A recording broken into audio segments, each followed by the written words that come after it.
Good evening. I shall begin with a quotation.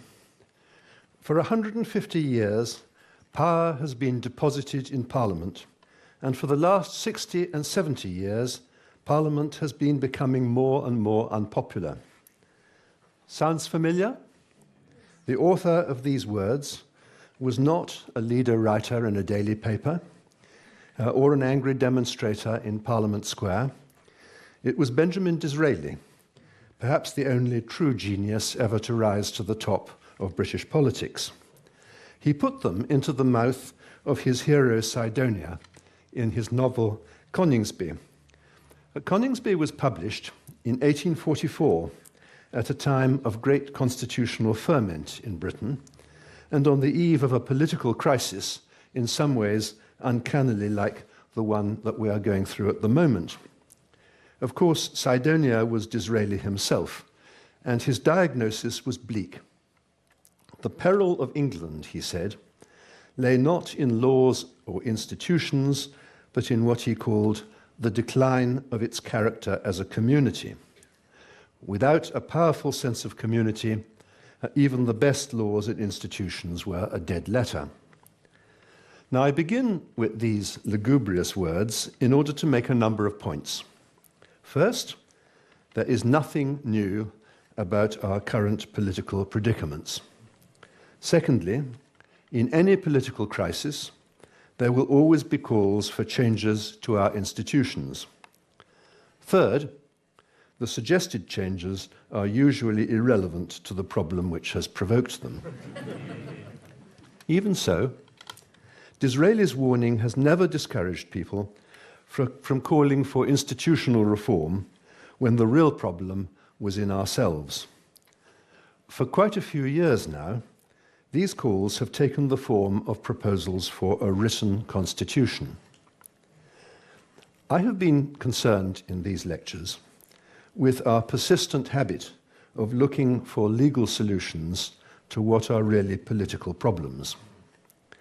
Calls for a written constitution mark the extreme point of that tendency. Theoretically, we could have a written constitution without expanding the constitutional role of the judiciary. The Constitution of the French Fifth Republic, in its original form of 1958, came pretty close to that. But in practice, every scheme of constitutional reform suggested for Britain in recent years has sought to limit the powers of Parliament and government and to increase those of judges. This is not an accident. A written constitution is by definition a supreme source of law. It prevails over parliamentary legislation. Any supreme law which sets out to regulate relations between the citizen and the state must necessarily put some rights beyond the reach of the elected legislature. But the power which the legislature loses under such schemes does not simply disappear, it passes to judges. Judges recognize, interpret, and sometimes create constitutional rights. Judges decide when these rights may be trumped by other interests. Now, it will be apparent from earlier lectures in this series that I am skeptical about claims that our system of government can be improved by injecting a larger legal element into it.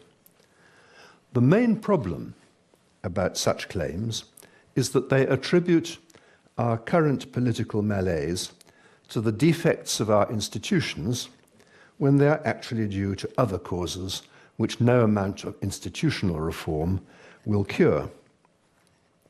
As it stands, the British Constitution has 4 features which distinguish it from nearly every other constitution in the world. First, it is unwritten. There is no fundamental document against which the constitutionality of acts of the government or the legislature can be measured. Second, there is only one truly fundamental constitutional rule, which is that Parliament is sovereign. There is no legal limit to what it can do. The limits are political.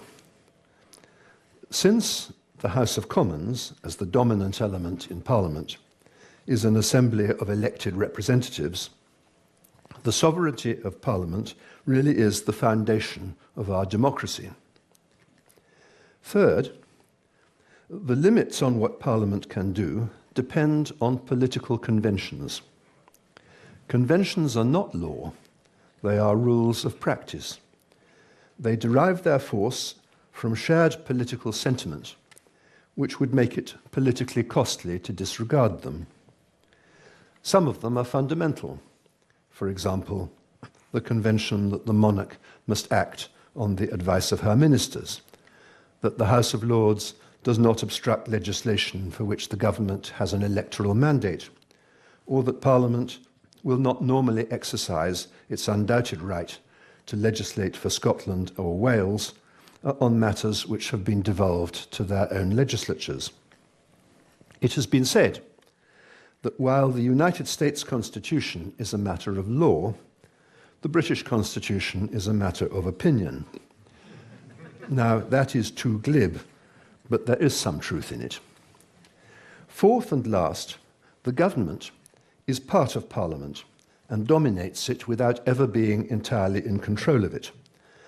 Its dominant position is due partly to tight party discipline and partly to the size of the ministerial vote. But the main reason for it is the long political tradition reflected in the procedural rules of both houses that Parliament is not just a legislative or deliberative body, but an instrument of government. It is there to support the executive or change it for another one that it can support. The first three of these features were reaffirmed in the Supreme Court's decision of 2016, which ruled that the government needed parliamentary authority to withdraw from the European Union.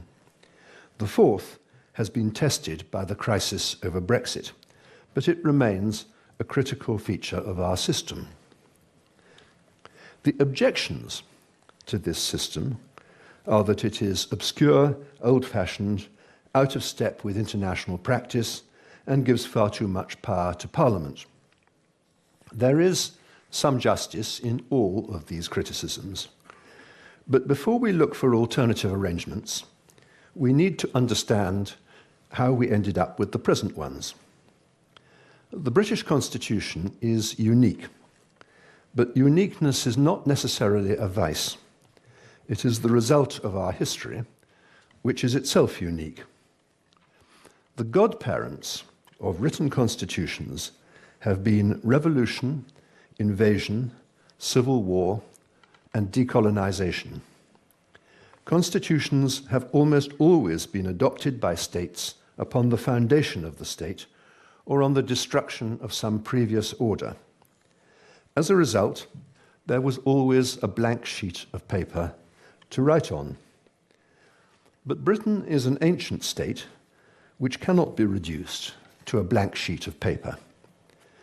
For more than 3 centuries, it has been fortunate, or perhaps unfortunate, in having experienced none of the catastrophes which have called for new beginnings elsewhere.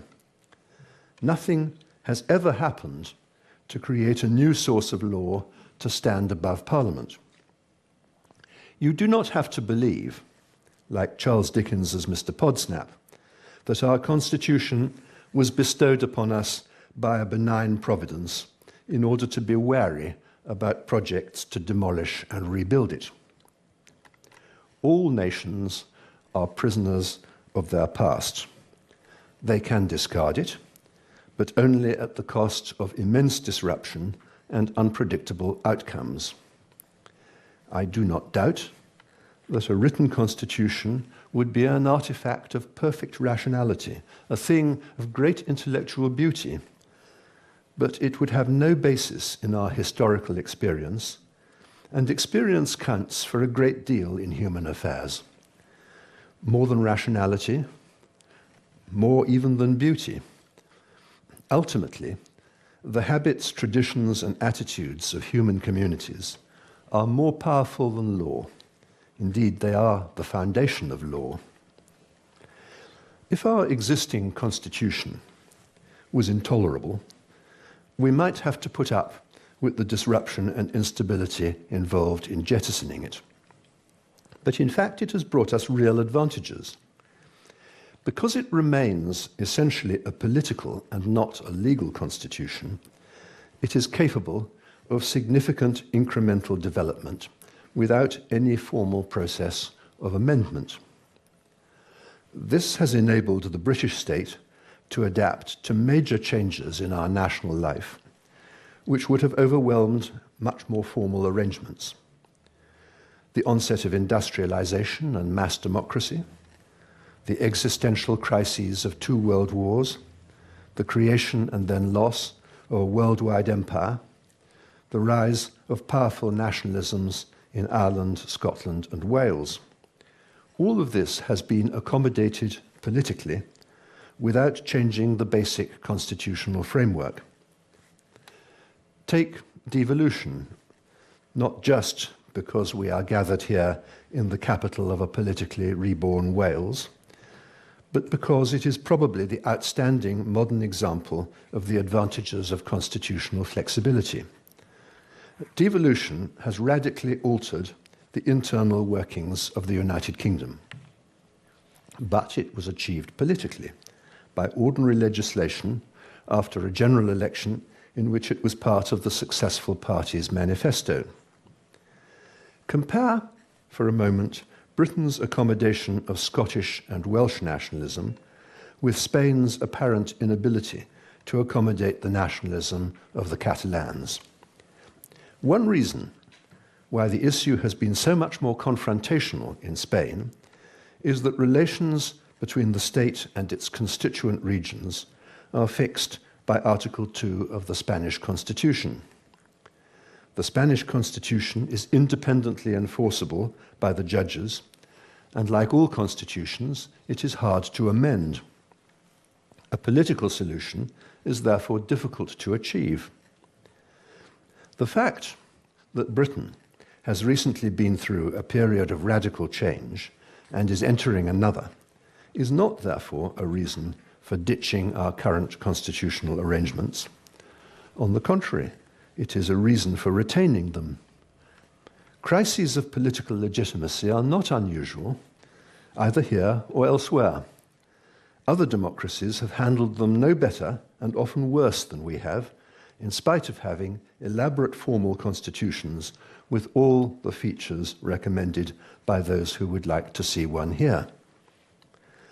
This suggests, as Disraeli argued in Coningsby, that we ought to be looking at more fundamental causes of the current diseases of our body politic than the peculiarities of our constitution.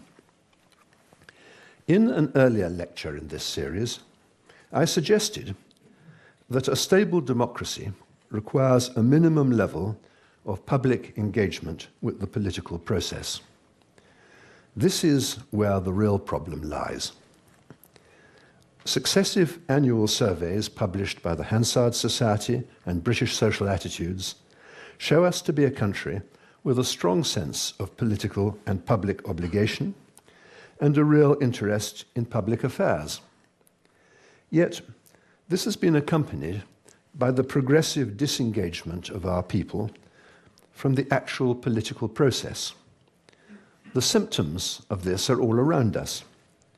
The long-term decline in the membership rolls of all major national political parties, falling turnout at elections, widespread contempt for professional politicians, the rise of powerful regional nationalisms offering a more immediate source of legitimacy. These things are not quirks of our political system. Other countries with very different systems have experienced them too. Membership of political parties has declined across most of Europe. The decline has in fact been steepest in countries like the United Kingdom, France, and Sweden, with the longest democratic traditions. Regional nationalisms have challenged established states in Belgium, Spain, and elsewhere.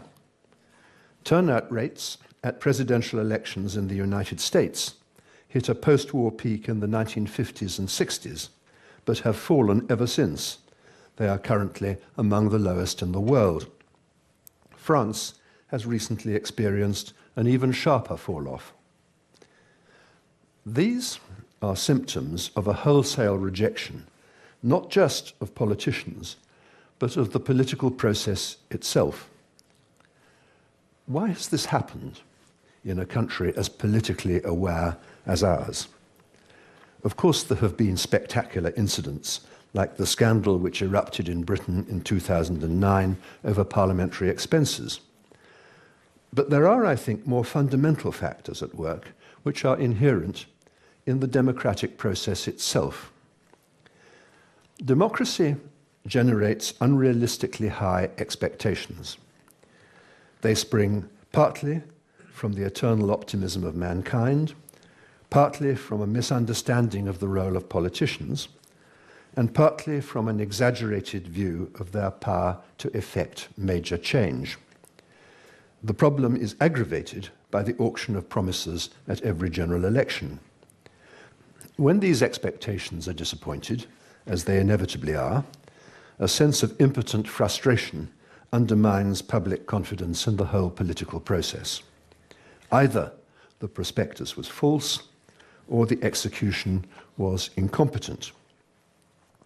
This doesn't necessarily matter when everything is going well, but it matters extremely when other things are going badly. Functioning democracies have always been heavily dependent on economic good fortune. Western democracy has had plenty of good fortune. It was born in the 19th century in an age of creative optimism, economic expansion, and European supremacy. The shattering of optimism is a dangerous moment in the life of any community. Disillusionment with the promise of progress was a major factor in the 30-year crisis which began in 1914 and ended in 1945. That crisis was characterized by a resort to autocracy in much of Europe. 3/4 of a century have now passed since 1945, years marked by rapid economic growth and exponential improvements in standards of living. But today, most Western democracies face problems of faltering growth and relative economic decline, of redundant skills and capricious patterns of inequality, most of them the legacy of past successes. These things generate feelings of disempowerment which discredit democratic institutions. The polling data collected by the authoritative World Values Survey suggests that although most of Europe still regards democracy as fundamental, in Britain, France, and the United States, only the older generation agree. Most people under 30 no longer do. Recent polls conducted by the Hansard Society suggest that a clear majority of our fellow citizens would welcome government by a strong man willing to break the rules. A high proportion of them think that this strong man should not have to worry too much about representative institutions like Parliament. Some climate change activists have openly proposed a suspension of democracy on the grounds that their programs for limiting carbon emissions and species extinction at the expense of current standards of living would never be endorsed by electorates. All of this has been aggravated in the public mind by the perceived remoteness of politicians. Representative democracy necessarily produces a political class separated by lifestyle and outlook from those who vote for them. This is inherent in the nature of democratic government. Few politicians will ever be like the generality of their electors, even if they began that way. Getting elected calls for exceptional levels of ambition and commitment. government calls for high levels of information, experience, and skill. These qualities are unlikely to be shared by most of the electorate. The uncomfortable truth is that all political systems are aristocracies of knowledge. Democracy is only different in that the aristocracies are installed and removable by popular vote. This radically affects the way that they behave and think, generally for the better, but it doesn't bring them any closer to their electors. All of this is hard to reconcile with current notions about representation, which have undergone a subtle but important change in our lifetimes. People expect their representatives not just to act for them, but to be like them. This is an old idea. John Adams, one of the founding fathers of the United States, thought that the legislature should be an exact portrait in miniature of the population. The French revolutionary leader Mirabeau declared that it should represent the people as exactly as a map represents a landscape. But this was the top-down rhetoric of a political elite. The idea has acquired a much wider resonance in our own age, which rejects deference and abhors hierarchy in a way that neither Adams nor Mirabeau would have understood. Resentment of political elites played a large part in the British referendum campaign of 2016. The same resentments were decisive in the American presidential campaign later that year, as well as in the French presidential campaign of 2017 and the Italian legislative elections of 2018. In all of these contests, lack of political experience was a central part of the successful candidate's electoral pitch. The consequences of this rejection of political elites are, however, much more serious in Britain than in other countries.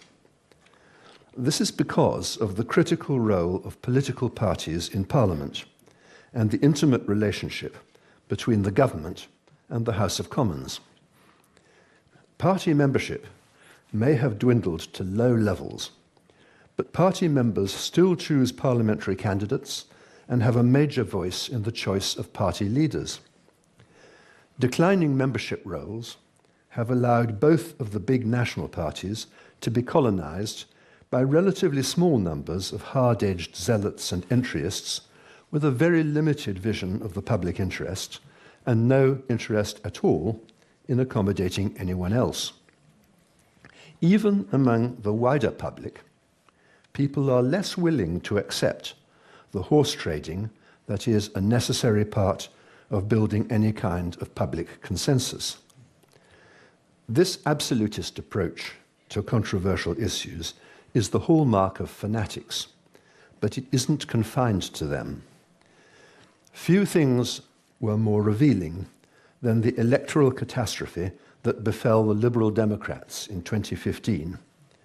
They lost out because of the compromises that they had had to make to create a viable coalition government in 2010 when no party had a majority in the House of Commons. To many of their erstwhile supporters, compromise was inherently unprincipled. An unbending attachment to one's principles is often morally attractive, but it is just as often politically sterile. This isn't just our problem. The United States has for the moment ceased to be a political community because neither side of the major political divide respects the legitimacy of policy positions that they disagree with. In Britain, we have reached the same position on Brexit. In the last French presidential election, the successful candidate, Emmanuel Macron, was preferred by less than a quarter of the electorate in the first round. A shift of just 3% of the votes would have resulted in a runoff between the intransigent right of Marine Le Pen and the intransigent left of Jean-Luc Mélenchon.